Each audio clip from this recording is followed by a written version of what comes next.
Immediately ഈ file പുറത്തുവിട്ടില്ലെങ്കിൽ രാജി സമർപ്പിക്കണം. അതല്ലെങ്കിൽ മുഖ്യമന്ത്രിയുടെ വീട്ടിനകത്ത് ഞാൻ സത്യാഗ്രഹം ഇരിക്കാൻ തയ്യാറാണ്.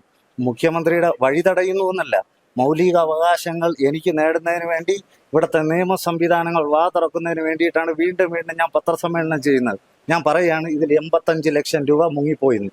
ഇപ്പോൾ അവർ പറയുന്നത് പുതിയ ഫയൽ നമുക്ക് ഓപ്പൺ ചെയ്യാമെന്ന്. അവരുടെ പാർട്ടി സംവിധാനങ്ങൾ അവരുടെ വോട്ട് മോഹത്തിന് വേണ്ടി എൻ്റെ വസ്തുവിനെയാണ് സാധാരണക്കാരനായ എൻ്റെ വസ്തുവിനെ അപഹരിക്കേണ്ടത്. മേയർക്ക് ചക്കയത് മാങ്ങയെന്ന് അറിയത്തില്ല എന്നുള്ള സ്റ്റാൻഡിൽ തന്നെയാണ് ഞാൻ നിൽക്കുന്നത്. ഞാൻ അവരെ വെല്ലുവിളിക്കുകയാണ്. പുത്തരിക്കണ്ടം മൈതാനത്ത് ഈ ഫയൽ പുറത്തുവിടാൻ തയ്യാറാണോ? ശംഖുമുഖത്ത് ഞാൻ അവരെ വെല്ലുവിളിക്കുന്നു. എന്തുകൊണ്ട് ഈ ഫയൽ പുറത്തുവിടുന്നില്ല? നിങ്ങൾ അഴിമതി കാണിച്ചിട്ടില്ലെങ്കിൽ ആ ഫയൽ നിങ്ങൾ ജനങ്ങളുടെ മുന്നിൽ കൊണ്ടുവരൂ. നമസ്കാരം. തിരുവനന്തപുരം നഗരസഭയിൽ ഉണ്ടാകുന്ന ഓരോ വികസനങ്ങളുടെയും അവകാശവാദം ഉന്നയിക്കുന്ന മേയറാണ് മേയർ ആര്യ രാജേന്ദ്രൻ. പക്ഷേ അധികാരമേറ്റതിന് ഇങ്ങോട്ട് പലപ്പോഴും പല വിഷയങ്ങളിലും ആര്യക്കെതിരെ വലിയ രീതിയിലുള്ള വിമർശനങ്ങൾ ഉന്നയിക്കപ്പെട്ടിട്ടുണ്ട്. ഇപ്പോൾ അത്തരത്തിലൊരു ഗുരുതരമായിട്ടുള്ള ഒരു ആരോപണം തന്നെയാണ് ഉയരുന്നത്. കൂടുതൽ വിവരങ്ങൾ എന്താണ് എന്നത് പരാതിക്കാരൻ തന്നെ നമ്മളോട് വ്യക്തമാക്കുകയാണ്. ചേട്ടാ, എന്താണ് ശരിക്കും ചേട്ടൻ്റെ പ്രശ്നം? എൻ്റെ പേര് ഷാൻ എന്നാണ്. ഞാൻ മണക്കാടാണ് താമസിക്കുന്നത്. ഞാനിപ്പോൾ നേരിട്ടുകൊണ്ടിരിക്കുന്നത്, ഇതിനു മുന്നേ ഒരു പ്രസ് ക്ലബിലോട് പറഞ്ഞു, ഒരു നീതിയില്ലാത്ത സമീപനം ഗവൺമെൻറ്റിൽ നിന്ന് ഞാൻ അനുഭവിച്ചുകൊണ്ടിരിക്കുകയാണ്. എൻ്റെ ദുഃഖങ്ങളും സങ്കടങ്ങളും എൻ്റെ ദൈവത്തോടും ഞാൻ ഈ നിയമസംഹിതയിൽ ജീവിക്കുമ്പോൾ എൻ്റെ ഭരണകർത്താക്കൾക്കാണ് ഞാൻ പരാതി കൊടുക്കുന്നത്. എൻ്റെ നീതിപീഠത്തിൽ നിന്ന് ഞാനൊരു നീതിയും മേടിച്ചുകൊണ്ട് വരുമ്പോൾ ഇവിടെ ഇരിക്കുന്ന സർക്കാർ അത് പാലിച്ച് എനിക്ക് നിയമം നടപ്പിലാക്കി തരേണ്ട അത്യാവശ്യ ഘട്ടം വളരെ അനിവാര്യമാണ്. എൻ്റെ ഫാദർ ഒരു 43 വർഷം നിയമ പോരാട്ടം നടത്തി എൻ്റെ വസ്തു ഞങ്ങൾക്ക് കിട്ടി. അപ്പോൾ ആ വസ്തു കിടക്കുന്നത് പരുത്തിക്കുഴി പുത്തമ്പള്ളി എന്ന ഒരു സ്ഥലത്താണ്. ഒരു 4.5 സെൻറ്റ് സ്ഥലമാണ് ഞങ്ങൾക്കുള്ളത്. അത് കാലക്രമേണ ഞങ്ങൾക്ക് കാശില്ലാത്തത് കൊണ്ട്, ഒരു ബൗണ്ടറി കെട്ടാൻ സാധിക്കാത്തത് കൊണ്ട് ഒരു 10-20 വീട്ടുകാർ അതുവഴി നടന്നുപോയി. ഞങ്ങൾ നിയമ പോരാട്ടം നടത്തി ഞങ്ങളുടെ കയ്യിൽ പ്രമാണവും ടാക്സും പിടിച്ച് ഞങ്ങളുടെ കയ്യിൽ അനുഭവിച്ചു വരുന്ന വസ്തു ഒരു സുപ്രഭാതത്തിൽ അവിടെ ഇരിക്കുന്ന CPM കൗൺസിലർ സലീം സാർ ഞങ്ങളുടെ പ്രോപ്പർട്ടിയിലൂടെ അതിക്രമിച്ച് കയറുകയായിരുന്നു. കോടതി വിധി ഞങ്ങൾക്ക് അനുകൂലമായപ്പോൾ 2017 അന്നിരുന്ന സബ് കളക്ടർ ഒരു ചർച്ചയ്ക്ക് വിളിച്ചു. കോർപ്പറേഷൻ അനധികൃതമായി അൺഓതറൈസ്ഡ് കൺസ്ട്രക്ഷൻ ഞങ്ങളുടെ കൺസെൻറ്റ് ഇല്ലാതെ അവിടെ ചെയ്തു. ആ കൺസെൻറ്റ് ചെയ്തത് തെറ്റാണ്. നിങ്ങൾക്ക് കോർപ്പറേഷൻ വേണമെങ്കിൽ നിങ്ങളുടെ ആസ്തി രജിസ്റ്ററിൽ എടുക്കുന്നതിന് എൻ്റെ പ്രോപ്പർട്ടി വക ആയ 45 ലക്ഷം രൂപ കോമ്പൻസേഷൻ എനിക്ക് തരണം. അല്ലാതെ അവിടുത്തെ അൺഓതറൈസ്ഡ് കൺസ്ട്രക്ഷൻ ചെയ്ത കൺസ്ട്രക്ഷൻ എടുത്തു മാറ്റിയില്ലെങ്കിൽ അതിൻ്റെ നഷ്ടപരിഹാര തുകയായ 40 ലക്ഷം രൂപ തരണമെന്ന് കോർപ്പറേഷനെ ഡയറക്റ്റ് ചെയ്ത്, അന്നത്തെ കോർപ്പറേഷൻ സെക്രട്ടറി ലീവായതുകൊണ്ട് ആ ഫയൽ 2017 പോയി സെക്രട്ടറിയുടെ അടുത്ത് പോയെങ്കിലും പുതിയ മേയർ ചാർജ് എടുത്തത് 2019. മേയറിൻ്റെ മുന്നിൽ പോയ ഫയൽ എന്നെയും എൻ്റെ ഫാദറിനെയും അവിടുത്തെ കൗൺസിലറിനെയും സലീം സാറിനെയും എൻജിനീയറിനെയും ഒരുമിച്ചിരുത്തി കൂട്ടി ഫയൽ തഹസിൽദാറിന് വിട്ടു. കോമ്പൻസേഷൻ റേറ്റ് പ്രഖ്യാപിച്ചു. 85 lakhs ആണ് ടോട്ടൽ എന്ന് പറഞ്ഞു. ഫയൽ തിരിച്ചു വന്നു, മേയർ ഒപ്പിട്ടു. അതിനുശേഷം ടൗൺ പ്ലാനിങ്ങിന് പോയി. തിരിച്ച് വീണ്ടും മേയറിൻ്റെ അടുത്ത് വന്ന ഫയൽ ഈ 9 വർഷത്തോളം കാലമായി സെക്രട്ടറി കണ്ടിട്ടില്ല, സെക്രട്ടറിയുടെ അടുത്ത് പോയിട്ടില്ല. എന്തുകൊണ്ട് 43 പ്രാവശ്യം ഞാൻ റൈറ്റ് ഇൻഫർമേഷൻ ആക്ട് വെച്ച് ചോദിച്ചിട്ട് ബഹുമാനപ്പെട്ട മേയർ പെങ്ങൾ ഇതുവരെ അതിനുള്ള ഉത്തരം എനിക്ക് തന്നിട്ടില്ല. മൗലിക അവകാശമായി ഞാൻ ഈ നിയമപരമായി ഇന്ത്യയിൽ ജീവിക്കുന്നു. വോട്ടവകാശമുള്ള എനിക്ക് ഒരു ചോദ്യം ചോദിച്ചാൽ എന്തുകൊണ്ട് അവർ മറുപടി പറയുന്നില്ല? 3 പത്രസമ്മേളനങ്ങൾ നടത്തി. ഇതുവരെ യൂട്യൂബ് ചാനൽ വഴിയും ഫേസ്ബുക്ക്, വാട്സപ്പ്, ഇൻസ്റ്റാഗ്രാം വഴി 2,87,000 പേര് ഇതുവരെ കണ്ടു. ഇതുവരെ ഈ 2,87,000 പേർക്ക് നിയമപീഠത്തിൻ്റെ അടുത്തുനിന്നൊരു ഉത്തരവ് കിട്ടിയിട്ടില്ല. അങ്ങനെ ഇരിക്കുന്ന അവസരത്തിൽ എൻ്റെ അടുത്തുനിന്ന് കോർപ്പറേഷൻ ഏറ്റെടുക്കാത്തൊരു വസ്തുവിൽ CPMൻ്റെ കൗൺസിലർ അനധികൃതമായി അവിടെ കുറച്ച് ആൾക്കാർ താമസിക്കുന്നുണ്ട്. ഇത് കോർപ്പറേഷൻ എൻ്റെ കയ്യിൽ നിന്ന് പൊന്നും വിലക്കെടുത്ത് ഇത് കോർപ്പറേഷൻ്റെ ആസ്തി രജിസ്റ്ററിൽപ്പെട്ട വസ്തുവാണ് എന്ന് പറഞ്ഞ് വെറും വോട്ട് ലാഭത്തിന് വേണ്ടി CPMൻ്റെ ആദർശം കൊണ്ട് വോട്ട് ചെയ്യുന്നതിന് പകരം അവർക്കൊരു വഴി ഉണ്ടാക്കി കൊടുക്കാമെന്ന് പറഞ്ഞ് ഈ സാധുവായ പാവപ്പെട്ട എൻ്റെ വസ്തുവിൽ നിന്ന് മാത്രം എൻ്റെ മൊത്തം 4.5 സെൻറ്റ് കവർന്നുകൊണ്ടൊരു ഓട സ്ഥാപിച്ചു. അതിനൊരു ടൗൺ പ്ലാനിംഗ് കമ്മിറ്റി രൂപീകരിച്ചിട്ടില്ല, ഒരു സാങ്ഷൻ കൊടുത്തിട്ടില്ല.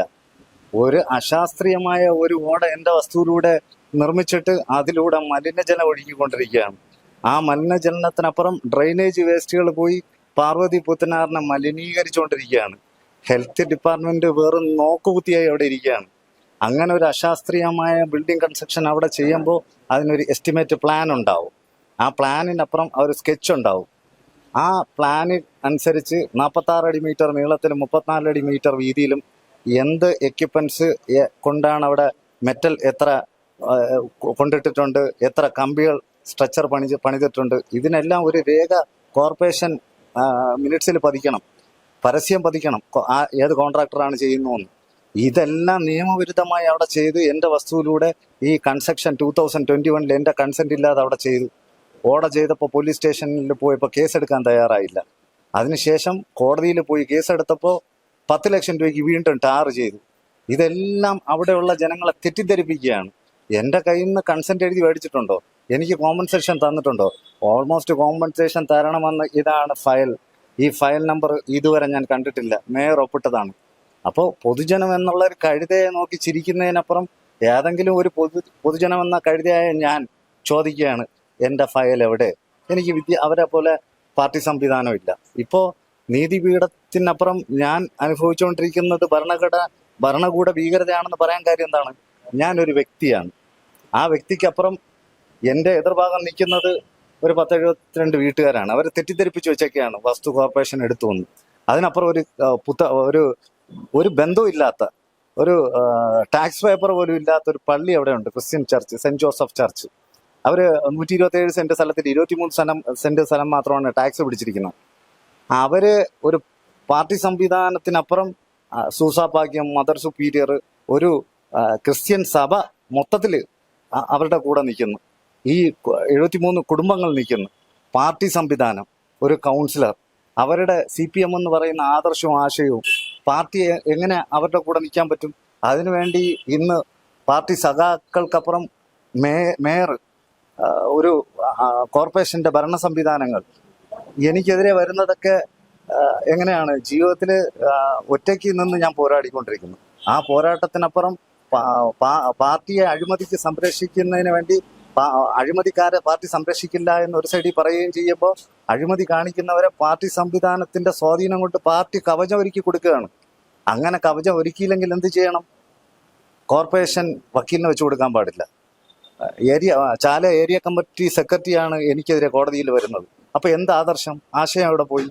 അതിനപ്പുറം APP പബ്ലിക് പ്രോസിക്യൂട്ടർ അവർ വെക്കുന്നു, ഈ സാധാരണക്കാരനായ എനിക്ക്. അപ്പോൾ ഭരണഘടനമായ മൊത്തം മൂല്യങ്ങളെ അവർ നഷ്ടപ്പെടുത്തിക്കൊണ്ടിരിക്കുകയാണ്. ഞാൻ ആവശ്യപ്പെട്ടത് ഈ ഫയലാണ് 9 വർഷം കൊണ്ട് ചോദിച്ചുകൊണ്ടിരിക്കുന്നത്. അവർക്ക് ഈ ഫയൽ പറയാനോ പുറത്തെടുക്കാനോ ഇതുവരെ സാധിച്ചിട്ടില്ല. അപ്പോൾ ഈ ഫയല് എന്നൊരു മറുപടി ഞാൻ ഈ പറഞ്ഞ 2,87,000 പേര് കണ്ടു. അവരെല്ലാം ഇതിന്റെ മറുപടിക്ക് വേണ്ടി കാത്തിരിക്കുകയാണ്. ഈ മറുപടിയാണ് അവർ പുറത്തുവിടേണ്ടത്. ഈ ഫയലില്ലെങ്കിൽ ഭരണഘടനാ മൂല്യം അനുസരിച്ച് അവർ പുറത്തുവിടാൻ തയ്യാറാകണം. അല്ലെങ്കിൽ ബഹുമാനപ്പെട്ട മുഖ്യമന്ത്രി ഒരു ജുഡീഷ്യൽ അന്വേഷണം പ്രഖ്യാപിക്കണം. അതുമല്ലെങ്കിൽ എൻ്റെ ആവശ്യം, മേയർ ഈ പദവി അംഗീകരിക്കുന്നതിൽ ഒരു നിമിഷം പോലും ഈ സ്ഥാനത്തിരിക്കാൻ അർഹതയുള്ള ആളല്ല മേയർ. മൗലികാവകാശങ്ങൾ മുറുകെ പിടിക്കുന്ന ആള് ഇമ്മീഡിയറ്റ്ലി ഈ ഫയൽ പുറത്തുവിട്ടില്ലെങ്കിൽ രാജി സമർപ്പിക്കണം. അതല്ലെങ്കിൽ മുഖ്യമന്ത്രിയുടെ വീട്ടിനകത്ത് ഞാൻ സത്യാഗ്രഹം ഇരിക്കാൻ തയ്യാറാണ്. മുഖ്യമന്ത്രിയുടെ വഴി തടയുന്നു എന്നല്ല, മൗലിക അവകാശങ്ങൾ എനിക്ക് നേടുന്നതിന് വേണ്ടി ഇവിടുത്തെ നിയമ സംവിധാനങ്ങൾ തുറക്കുന്നതിന് വേണ്ടിയിട്ടാണ് വീണ്ടും ഞാൻ പത്രസമ്മേളനം ചെയ്യുന്നത്. ഒന്നുകിൽ ഈ ഫയൽ പുറത്തുവിടണം. കയ്യിൽ അഴിമതിയില്ല, കയ്യിലൊന്നും പൊത്തിപ്പിടിക്കാനില്ലെങ്കിൽ എന്തുകൊണ്ട് ഇത് തുറന്നു വിടുന്നില്ല? എന്തുകൊണ്ട് കൗൺസിലറിനെതിരെ നിയമ നടപടികൾ നടക്കുന്നില്ല? എന്തുകൊണ്ട് വിജിലൻസ് അന്വേഷണം 2021 മുതലും 2023 കൊടുത്തു, അത് മുങ്ങിപ്പോയി, കണ്ടിട്ടില്ല? പുതിയ വിജിലൻസ് അന്വേഷണത്തിന് ഞാൻ 29/8 കഴിഞ്ഞ ആഴ്ച ഞാൻ കൊടുത്തു. അതിനെങ്കിലും മറുപടി കിട്ടുമെന്ന് ഞാൻ പ്രതീക്ഷിക്കുന്നു. എന്തുകൊണ്ട് പാർട്ടി അഴിമതിക്കാരെ സംരക്ഷിക്കുന്നു? പാർട്ടി അഴിമതിക്കാരെ സംരക്ഷിക്കില്ല എന്ന് പറഞ്ഞല്ലേ അധികാരത്തിൽ കയറിയത്. അപ്പോൾ എതിർപക്ഷം അഴിമതി കാണിക്കുമ്പോൾ അവരെ ആക്രമിക്കുകയും സ്വന്തം പാർട്ടിക്കാരെ അഴിമതി കാണിക്കുമ്പോൾ അവരെ മൂടി വെച്ച് സംരക്ഷണ കവചം ഒരുക്കി കൊടുക്കുകയാണ്. ഇത് പൊതുജനമായ കഴുത മനസ്സിലാക്കണ്ടേ? ഞാൻ എൻ്റെ സ്വന്തമായ പാർട്ടി ആദർശമോ പാർട്ടി ചിന്തയോ ആ, ഒരു മൗലികാവകാശങ്ങൾ മുറുകെ പിടിക്കുന്ന എൻ്റെ തത്വത്തിൽ മാത്രം ഞാൻ അധിഷ്ഠിതമായി ജീവിക്കാൻ ആഗ്രഹിക്കുന്ന ഒരു സാധാരണക്കാരനാണ് ഞാൻ 9 വർഷം കൊണ്ട് ഞാൻ കയറി ഇറങ്ങുന്നു. എൻ്റെ വീട്ടിൽ എനിക്ക് ഫാദറോ മദറോ സഹോദരങ്ങളോ സഹോദരിയോ ഇല്ല. എനിക്ക് എതിരെ ചിലപ്പോൾ ഭീഷണി വന്നേക്കാം. ഞാൻ ആ ഭീഷണിയൊന്നും ഞാൻ പേടിക്കുന്നില്ല. നിയമപരമായ അവകാശങ്ങൾ മാത്രമാണ് ഇന്ത്യയിലും കേരളത്തിലും താമസിക്കുന്ന എൻ്റെ അവകാശം എനിക്ക് കിട്ടുന്നതിന് വേണ്ടി ഈ ഫയൽ പുറത്തുവിടണം. ഞാൻ പറയുകയാണ്, ഇതിൽ 85 ലക്ഷം രൂപ മുങ്ങിപ്പോയിന്ന്. ഇപ്പോൾ അവർ പറയുന്നത് പുതിയ ഫയൽ നമുക്ക് ഓപ്പൺ ചെയ്യാമെന്ന്. കഴിഞ്ഞ വെള്ളിയാഴ്ച എന്നോട് പറയാണ്, MP രാജേഷിന്റെ മിനിസ്റ്റർ എന്നെ വിളിച്ചിട്ട് പറയുന്നു, ഈ കഴിഞ്ഞു പോയ വെള്ളിയാഴ്ച നമുക്കൊരു ചർച്ച വയ്ക്കാം കളക്ടറിന്റെ മുന്നിൽ, അതിൽ നമുക്ക് മേയറെ കൂടെ വിളിക്കാം. അപ്പം ഞാൻ അവരോട് പറഞ്ഞത്, ഇവിടുത്തെ നിയമസംഹിത അനുസരിച്ച് ഒരാളെ വിളിക്കുന്നത് ഫോണിലൂടെ അല്ല. എന്നെ അവർ വിളിച്ചു എന്ന് എനിക്ക് മനസ്സിലാക്കുന്നതിന് വേണ്ടി രേഖാമൂലമാണ് ഒരാളെ വിളിച്ചറിയിക്കുന്നത്. അപ്പം ഞാൻ പറഞ്ഞു, നിങ്ങളൊരു ലെറ്റർ അനുസരിച്ച് തയ്യാറാക്കൂ. ഞാനല്ലേ പരാതിക്കാരൻ, എൻ്റെ അഡ്രസ്സ് നിങ്ങളുടെ കയ്യിലുണ്ട്. അപ്പോൾ നിങ്ങൾ എഴുതേണ്ട എന്താണ്, ഈ ഫയലിനെ സംബന്ധിച്ച് സംസാരിക്കാൻ മേയറുടെ കൂടെ ഒരു മീറ്റിംഗ് അറേഞ്ച് ചെയ്ത് വെച്ചിട്ടുണ്ട്, 2 മണിക്ക് എന്നെ വിളിക്കണം എന്നുള്ള 2 ലൈനാണ് ഞാൻ അവരോട് ചോദിച്ചത്. അത് രേഖാമൂലം എനിക്ക് തരണ്ടേ? അവരിപ്പോ ആവശ്യപ്പെടുന്നത് ഞാൻ ചെല്ലുമ്പോൾ പുതിയ ഫയൽ പുട്ടപ്പ് ചെയ്ത് സ്റ്റാർട്ടപ്പ് ചെയ്ത് അതിനെക്കുറിച്ച് സംസാരിക്കാനാണ്. എനിക്ക് പുതിയ ഫയലിനെ കുറിച്ച് അറിയേണ്ട കാര്യമില്ല. അത് ഞാൻ കോടതിയിൽ പോയിട്ടുണ്ട്. JFMC 5/1087 എന്നുള്ളൊരു രീതിയിൽ വിജിലൻസ് അന്വേഷണത്തിനപ്പുറം കോടതിയിൽ ഇതിനൊരു അവകാശം ഞാൻ തേടി പോകുന്നുണ്ട്. അതെടുക്കും. ചേട്ടനൊരു പരാതി ഉന്നയിച്ചപ്പോൾ നിയമപരമായിട്ട് അല്ലെങ്കിൽ ഒഫീഷ്യലി മൂവ് ചെയ്യേണ്ടതിന് പകരം പേഴ്സണലി ഫോണിൽ വിളിച്ച കാര്യങ്ങൾ ഡിസ്കസ് ചെയ്യാൻ. അതെ, പേഴ്സണലി അറിയണ്ടല്ലോ. ഞാനിപ്പോ 2,87,000 ജനങ്ങൾ അറിഞ്ഞു. അവർക്കൊരു മറുപടി ഞാൻ എങ്ങനെ കൊടുക്കും? കോടതിയിൽ പോകുമ്പം ഇപ്പൊ പുതിയ ഇലക്ഷൻ വന്ന് ഇവരിറങ്ങി പോകും. എനിക്ക് അതിനു മുന്നേ ഒരു നിയമപരമായ ഒരു നടപടിയാണ് ഞാൻ ആവശ്യപ്പെടുന്നത്. ഞാൻ അവരെ കടന്നാക്രമിക്കുകയും ഞാൻ ക്രൂശിക്കുകയല്ല ചെയ്യുന്നത്. എൻ്റെ നിയമപരമായ ആവശ്യങ്ങൾ എനിക്ക് നേടിയെടുക്കുന്നതിന് വേണ്ടി 40 വർഷം കോടതിയിൽ പോയി നീതിന്യായ വ്യവസ്ഥകളെ മാനിച്ചു. ഇവർക്ക് ആരുടെ വസ്തുവാണെന്ന് അറിയണ്ടേ? അവരുടെ പാർട്ടി സംവിധാനങ്ങളും അവരുടെ വോട്ട് മോഹത്തിന് വേണ്ടി എൻ്റെ വസ്തുവിനെയാണ് സാധാരണക്കാരനായ എൻ്റെ വസ്തുവിനെ അപഹരിക്കേണ്ടത്. അവിടെ എത്രയോ ജനങ്ങളുണ്ട്. അവരുടെ ഒരു പാർട്ടി സംവിധാനം വളർത്തുകയും പാർട്ടി വോട്ട് അവർക്ക് ആവശ്യമാണെങ്കിൽ പാർട്ടി തത്വങ്ങൾ അവിടെ താമസിക്കുന്നവർക്ക് പഠിപ്പിച്ചു കൊടുക്കണം. അവരെ കൊക്കിന് പിടിച്ചല്ലേ പാർട്ടിക്ക് ഒപ്പിടിപ്പിക്കേണ്ടത്. ഇവർ പറയുമല്ലേ ഭരണഘടനാ മൂല്യങ്ങളെല്ലാം അവർ മുറുകെ പിടിക്കുമെന്ന്. എൻ്റെ കാര്യത്തിൽ എവിടെയാണ് ഭരണഘടനാ മൂല്യങ്ങൾ മുറുകെ പിടിച്ചത്? ഞാൻ ചോദിക്കുന്നതിന് റൈറ്റ് ഇൻഫർമേഷൻ ആക്ട് 43 പ്രാവശ്യം ഞാൻ ചോദിച്ചു, എനിക്ക് കിട്ടിയിട്ടില്ല. അതുകൊണ്ടാണ് കഴിഞ്ഞ ബൈറ്റിലും പത്രസമ്മേളനത്തിലും ഞാൻ പറഞ്ഞത്, മേയർക്ക് ചക്ക ഏത് മാങ്ങയെന്ന് അറിയത്തില്ല എന്നുള്ള സ്റ്റാൻഡിൽ തന്നെയാണ് ഞാൻ നിൽക്കുന്നത്. ഞാൻ അവരെ വെല്ലുവിളിക്കുകയാണ്. പുത്തരിക്കണ്ടം മൈതാനത്ത് ഈ ഫയൽ പുറത്തുവിടാൻ തയ്യാറാണോ? ശംഖുമുഖത്ത് ഞാൻ അവരെ വെല്ലുവിളിക്കുന്നു. എന്തുകൊണ്ട് ഈ ഫയൽ പുറത്തുവിടുന്നില്ല? നിങ്ങൾ അഴിമതി കാണിച്ചിട്ടില്ലെങ്കിൽ ആ ഫയൽ നിങ്ങൾ ജനങ്ങളുടെ മുന്നിൽ കൊണ്ടുവരൂ എന്നല്ലേ ഞാൻ പറയുന്നുള്ളൂ. ഞാൻ നീണ്ട പ്രസംഗവും നാളെ രാഷ്ട്രീയക്കാരനാവണമെന്നുള്ള മോഹമൊന്നും എനിക്കില്ല. ഞാൻ പറഞ്ഞല്ലോ, ഞാനൊരു വോട്ട് മാത്രം ഇട്ട് എൻ്റെ വീട്ടിൽ സമാധാനപരമായിട്ട് അന്നുള്ള ജോലികളും ചെയ്ത് ഞാൻ സമാധാനപരമായിട്ട് ജീവിക്കുന്നു. എൻ്റെ ആദർശങ്ങൾ ഞാൻ പറഞ്ഞല്ലോ, എൻ്റെ ആശയങ്ങൾ എന്താണ്, ഞാൻ പഠിച്ച മൂല്യങ്ങൾ എന്താണ്, നല്ല നിയമസംവിധാനമാണ് ഞാൻ പഠിച്ചത്. അതിനപ്പുറം എൻ്റെ കൂടെ നിൽക്കുന്ന ഫ്രണ്ട്സ് സർക്കിളാണ് എൻ്റെ ഏറ്റവും വലിയ ബെസ്റ്റ് എന്ന് ഞാൻ മനസ്സിലാക്കുന്നു. ഇന്ന് ജീവിതത്തിൽ ജീവിക്കുമ്പോൾ നിയമത്തിന് അതീതമായി ഞാൻ ഒന്നും തന്നെ ചെയ്യുന്നില്ല എന്ന് എൻ്റെ മനസാക്ഷിയും എൻ്റെ കൂടെ നിൽക്കുന്നവർക്കറിയാം. അപ്പം നിയമസംഹിതയായി അനുസരിച്ച് ജീവിക്കുമ്പോൾ എനിക്ക് വേണ്ട മൂല്യങ്ങൾ ഉയർത്തിപ്പിടിക്കാൻ ഗവൺമെന്റ് അവകാശപ്പെട്ടവരാണ്. എൻ്റെ പ്രോപ്പർട്ടി സംരക്ഷിക്കേണ്ടത് ഗവൺമെന്റാണ്. ആ ഗവൺമെന്റ് കൈയേറിയാൽ എനിക്ക് കോമ്പൻസേഷൻ തരണം, ഇല്ലെങ്കിൽ ആ പ്രോപ്പർട്ടി എനിക്ക് വിട്ടു തരണം. ഇതാണല്ലോ, ഒരു കോർപ്പറേഷന്റെ വസ്തു നമുക്ക് കൈയേറാൻ കഴിയില്ല, ഗവൺമെന്റിന്റെ വസ്തു നമുക്ക് കൈയേറാൻ പറ്റത്തില്ല. അപ്പോൾ അതിനെല്ലാം അതിൻ്റെതായ റൈറ്റ്സ് ഈ കാലഘട്ടത്തിൽ അവർ വെച്ചിട്ടുണ്ട്. നമ്മൾ കോർപ്പറേഷൻ അതീതമായ ഒരു പ്രോപ്പർട്ടി കൈയേറിയാൽ അവർ നമുക്ക് സ്റ്റോപ്പ് മെമ്മോ തരും, അവർ നമ്മൾക്ക് നിയമ നടപടികൾ എടുക്കും. എന്തുകൊണ്ട് ഞാൻ ഉന്നയിച്ച കാര്യങ്ങൾ കള്ളമാണെങ്കിൽ എനിക്കെതിരെ നടപടികൾ എടുക്കുന്നില്ല? നിയമ നടപടികൾ എടുത്ത് മുന്നോട്ട് വരണ്ടേ? അവരൊരു പ്രസ് മീറ്റ് നടത്തണ്ടേ? ഞാൻ ജനങ്ങളോട് ചോദിക്കുന്നത്, ഈ ഫയൽ പുറത്തുവിടണം. എല്ലാ ജനങ്ങളും, കേരളത്തിലെ ജനങ്ങൾ ഇത് മേയറോട് ചോദിക്കണം, മുഖ്യമന്ത്രിയോട് പറയണം ജുഡീഷ്യൽ അന്വേഷണം പ്രഖ്യാപിക്കാൻ. ആ ജുഡീഷ്യൽ അന്വേഷണം പ്രഖ്യാപിച്ചിട്ടുണ്ടെങ്കിൽ എത്രയും പെട്ടെന്ന് മേയർ ഈ സ്ഥാനം രാജിവെച്ചൊഴിയണമെന്നാണ് ഞാൻ പറയുന്നത്. ഇതാണ് എനിക്ക് പൊതുജനങ്ങളോട് പറയാനുള്ളത്. സങ്കടകരമായി എൻ്റെ പാർട്ടി പ്രവർത്തകർക്കപ്പുറം എനിക്കൊരു പാർട്ടി ആദർശമില്ല. എൻ്റെ കൂടെ നിൽക്കുന്നത് സാധാരണപ്പെട്ട ജനങ്ങളാണ്, കൂലി തൊഴിലാളികളാണ്, യൂണിയൻകാരന്മാരാണ്, ഓട്ടോ ഡ്രൈവേഴ്സാണ്, ചെരുപ്പൂത്തികളാണ്, സാധാരണ അത്താഴ പഷ്ണിക്ക് 2 അറ്റവും ഒരുമിച്ച് മൂട്ടിവിട്ടാൻ പോകുന്ന ഓരോ വേദന നേടുന്ന സാധാരണക്കാരാണ് എൻ്റെ സുഹൃത്തുക്കൾ. ഞാനും വളരെ ഒരു സാധാരണക്കാരനായി ഒറ്റയ്ക്കൊരു വീട്ടിനകത്ത് ജീവിക്കുന്നു. എനിക്ക് ഒരുപാട് പ്രാരാബ്ദങ്ങളുണ്ടെന്ന് പറഞ്ഞ് എൻ്റെ വസ്തു കൊണ്ടുവന്ന് വെച്ച് കോർപ്പറേഷൻ്റെ അടുത്ത് വില പേശാൻ ഞാൻ തയ്യാറല്ല. നിങ്ങൾക്ക് ഇതിൽ നിന്ന് ഫയൽ പുറത്തു വിടാൻ പറ്റിയില്ലെങ്കിൽ ജുഡീഷ്യൽ അന്വേഷണം പ്രഖ്യാപിക്കണം. അതല്ലെങ്കിൽ പൊതു രംഗത്ത് ഞാൻ പറഞ്ഞല്ലോ, ഒരു ശംഖുമുഖം ബീച്ചിലോ പുത്തരിക്കണ്ട മൈതാനത്തോ ഗാന്ധി പാർക്കിലോ ഈ ഫയൽ നിങ്ങൾ കൊണ്ടുവരൂ, ഞാൻ കൊണ്ടുവരാൻ തയ്യാറാണ്. എന്നോട് ചോദിക്കുകയാണ് ഈ ഫയൽ കണ്ടിട്ടില്ല, നമുക്ക് നോക്കാമെന്ന്. 9 വർഷം കൊണ്ട് എത്ര ഫയലുകൾ മുങ്ങിപ്പോയോ? എൻ്റെ തുടക്ക ഫയലല്ലേ. അവർ ഈ രാത്രി കൊച്ചിനെയും കൊണ്ടുവന്നിട്ട് ഞാൻ 48 മണിക്കൂറും കോർപ്പറേഷനിൽ നിന്ന് ജോലി ചെയ്യുന്ന പച്ച കള്ളം പറയുന്നതിന് ഇപ്പൊ കോർപ്പറേഷൻ ചെയ്തുകൊണ്ടിരിക്കുന്നത് എന്താണെന്നറിയോ? പച്ച കള്ളം പുറപ്പെടുവിക്കുന്ന ഒരു ഫാക്ടറിയാണ്. ഈ ജനങ്ങൾ ഇത് മനസ്സിലാക്കി ഈ ഫയലിന്റെ ആധികാരികത ചോദ്യം ചെയ്ത് നിങ്ങളോട് ഈ ഫയലിനെ കുറിച്ച് ഉത്തരം പറയണം. ഞാൻ വീണ്ടും പറയുന്നു, 85 ലക്ഷം രൂപ ഇതിലില്ലെങ്കിൽ നിങ്ങളത് പുറത്തു വിടണം. ഈ ഫയലിനെ ആധികാരികമായി ആസ്പദമാക്കിയാണ് ഞാൻ ആദ്യമായിട്ട് ചോദിക്കുന്നത്. ഈ ഫയൽ നമ്പറാണ് കളക്ടർ മിനിറ്റ്സ് പാസ്സാക്കി ഫയൽ പിടിക്കാതെ കോർപ്പറേഷൻ അയച്ചു കൊടുക്കുന്നത്. ഈ ഫയൽ അവിടെ ചെന്നപ്പോഴാണ് സെക്രട്ടറി ലീവായതുകൊണ്ട് മേയർ 2019 മേയറിൻ്റെ അടുത്ത് പോയതും ടൗൺ പ്ലാനിങ്ങിന് എഞ്ചിനീയറിനെയും കൗൺസിലർ സലീമിനെയും എൻ്റെ ഫാദറിനെയും ബാക്കിയുള്ള മിനിറ്റ്സിലെ അധികാരികളെയും അന്നത്തെ എയെയും എല്ലാവരെയും കൂടെ വിളിച്ച് മിനിറ്റ്സ് പാസ്സാക്കി തഹസിൽദാറിന് അയച്ചത്. ഇതിൽ നിന്ന് ഈ ഫയലിലാണ് 45 lakhs ബാക്കി വരുന്ന അൺഓതറൈസ്ഡ് കൺസ്ട്രക്ഷൻ എൻ്റെ വസ്തുവിൽ നിന്ന് എടുത്ത് മാറ്റിയില്ലെങ്കിൽ അതിൻ്റെ കോമ്പൻസേഷനായ 40 lakhs തരണമെന്ന് പറഞ്ഞ ഈ ഫയൽ നമ്പറാണ്. ഇതിനപ്പുറമാണ് അവിടെ 2021 35 lakhs അഴിമതി വീണ്ടും നടന്നിരിക്കുന്നത്. ഇതൊക്കെ നിയമവിരുദ്ധമായാണ് നടന്നിരിക്കുന്നത്. ഇത് ഞാൻ കൊടുത്ത പരാതി, ഇത് കോർപ്പറേഷന് കൊടുത്തുകൊണ്ടിരിക്കുന്ന പരാതി. ടൗൺ പ്ലാനിങ്ങിന് പോയ ഫയൽ പിന്നെ കണ്ടിട്ടില്ല. ഇത് എൻ്റെ പ്രോപ്പർട്ടി ടാക്സ് 2021 ടാക്സ് നിർത്തലാക്കി. എന്തുകൊണ്ട് നടപ്പിലാക്കിയില്ല എന്ന് പറഞ്ഞപ്പോൾ ഇപ്പോൾ ഇരിക്കുന്ന ബഹുമാനപ്പെട്ട തഹസിൽദാർ മഞ്ജുള മാഡം ഇവർക്ക് അയച്ച ലെറ്ററാണ്.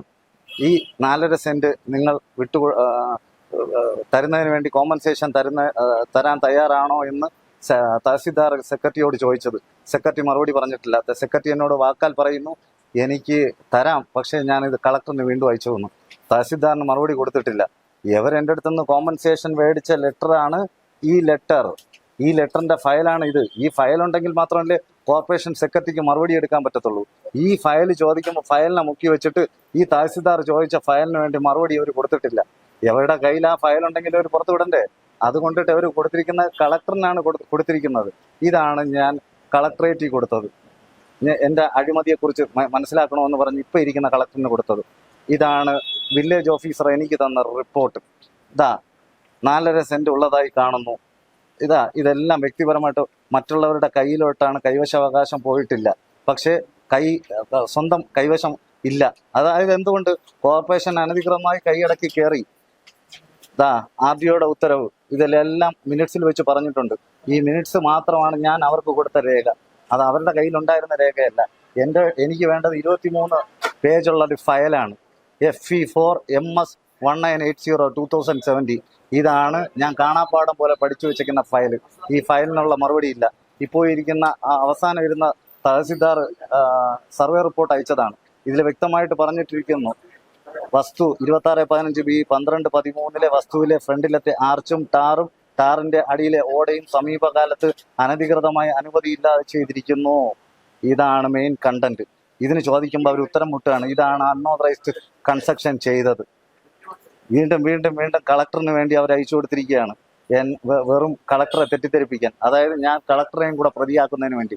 കളക്ടർ ഓൾമോസ്റ്റ് ഫോർവേഡ് ചെയ്ത് മിനിറ്റ്സ് വിളിച്ചുകൂട്ടി ഫോർവേഡ് ചെയ്ത് കോർപ്പറേഷൻ അയച്ചു കൊടുത്തു. വീണ്ടും കളക്ടറിന്റെ അടുത്ത് ഇത് കൊണ്ടുപോയി കളക്ടറെ തെറ്റിദ്ധരിപ്പിക്കുകയല്ലേ ചെയ്യുന്നത്. ബാക്കിയുള്ള കംപ്ലീറ്റ് എവിഡൻസും കോർട്ട് ഓർഡർ എൻ്റെ കയ്യിലുണ്ട്. ഇപ്പൊ 26/15B അവർ അതിക്രമിച്ച് കയറി അൺഓതറൈസ്ഡ് കൺസ്ട്രക്ഷൻ ചെയ്തതിനാണ് JFMC 5 ക്രിമിനൽ കേസ് എടുത്തു വച്ചേക്കുന്നത്. ആ ക്രിമിനൽ കേസിനെ മറയ്ക്കാനാണ് ടാർ ചെയ്തിരിക്കുന്നത്. ഇത്രയും ലക്ഷം രൂപ കോർപ്പറേഷനിൽ നിന്ന് പോയിട്ട് ഇവിടെ ഒരു നിയമ സംവിധാനം ഉണ്ടെങ്കിൽ അത് പറയണ്ടേ? അവർ പറയേണ്ട ധാർമ്മിക ഉത്തരവാദിത്തം അവർക്കില്ലേ? അതുകൊണ്ടിട്ടാണ് ഞാൻ പറയുന്നത്, ഒരു നിമിഷം പോലും ഈ മേയർ ആ കസേരയിൽ ഇരിക്കാൻ അർഹതയല്ല. എന്തെങ്കിലും ഉളുപ്പും നാളം ഉണ്ടെങ്കിൽ എത്രയും പെട്ടെന്ന് രാജിവെക്കണമെന്നാണ് ഞാൻ പറയുന്നത്. ഇല്ലെങ്കിൽ നിങ്ങൾ ധൈര്യമായിട്ട് നിങ്ങളുടെ കയ്യിൽ പൊത്തിവെക്കാൻ ഒരു കാര്യമില്ലെങ്കിൽ നിങ്ങൾ ഫയൽ പുറത്തു വിടൂ. ഞാനത് അംഗീകരിക്കാമല്ലോ, ജനങ്ങളത് അംഗീകരിക്കുമല്ലേ? ഞാൻ വീണ്ടും വീണ്ടും നിങ്ങളോട് തലയിൽ തട്ടി ചോദിച്ചുകൊണ്ടിരിക്കുകയല്ലേ. പാർട്ടി കവചം ഒരുക്കുന്നതിന്, ഒരു സംരക്ഷണം കൊടുക്കുന്നതിന് വേണ്ടി ഇവിടെ പാർട്ടി സഹാക്കളായ നല്ല സഹാക്കളുണ്ടെന്ന് ഞാൻ മനസ്സിലാക്കുന്നു. K A Rahim sir, Suraj sir, അങ്ങനെ ജോൺ ബ്രിട്ട സാറ്, ഇവരെല്ലാം പാർട്ടിയെ അനുകൂലിക്കുന്നവരല്ലേ. ഇവിടുത്തെ മാധ്യമ സൃഷ്ടികൾ എനിക്കറിയത്തില്ല. എന്നാലും മാധ്യമത്തിന് ഒരു ധർമ്മമുണ്ട്. ആ മാധ്യമ ധർമ്മം മറ്റുള്ളവരോട് ചോദിക്കുമെന്ന് ചോദിക്കുന്നു. എല്ലാത്തിനും ചോദിച്ചുകൊണ്ടിരിക്കുന്ന മാധ്യമ ധർമ്മക്കാരും പത്രക്കാരും ഈ ഫയലിനെ കുറിച്ച് മേയറിന്റെ അടുത്തോ മുഖ്യമന്ത്രിയുടെ അടുത്തോ ചോദിച്ചിട്ടില്ല. ഇതിൽ നിന്ന് ആർക്കും ഒഴിഞ്ഞു മാറാൻ പറ്റത്തില്ല. ബഹുമാനപ്പെട്ട എല്ലാ മാധ്യമ ധർമ്മ പത്രക്കാരും ഈ ഫയലിനെ കുറിച്ച് അവരോട് ചോദിക്കുക. അവർ ഞാൻ ഉന്നയിച്ച കാര്യങ്ങൾ തെറ്റാണെങ്കിൽ അവർ പറയുന്ന ഏത് ശിക്ഷയും ഞാൻ രണ്ട് കൈ നീട്ടി സ്വീകരിക്കാൻ തയ്യാറാണ്.